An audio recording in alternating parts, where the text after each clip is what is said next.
asnjë sport tjetër që do mund ta bëj Shqipërinë kaq vizibël sa do ta bëj Giro e Italisë. Ju e thatë më parë që janë më shumë se 200 televizione nga e gjithë bota që do ta ndjekin live këtë event. Dhe sigurisht që kryeministri ka bërë punë të mira me imazhin viziv të Shqipërisë. Pra kuptohet që me anë të këtij eventi do promovohen turizmi, qëllimi kryesor është ky.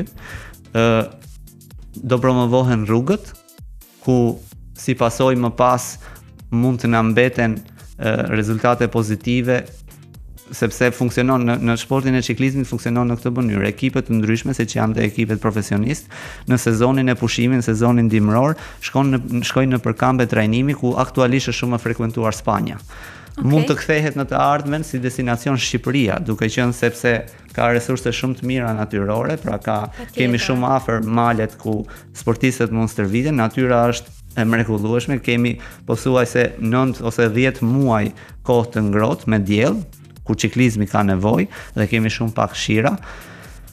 Por ndodh për të vetmen arsye sepse Shqipëria nuk është promovuar më parë në këtë formë. Pra është një ngjarje e jashtëzakonshme në të gjitha drejtimet. Unë uroj që të ndodhi që jehona e Giros të vazhdojë më tej, mos të mbetet thjesht një koncert siç ndodh rutinë në për gjitha qytetet që shikohet 2-3 orë dhe më pas kthehen gjithë në shtëpi dhe asgjë nuk ndodh, asnjë nuk do bëhet kongëtar.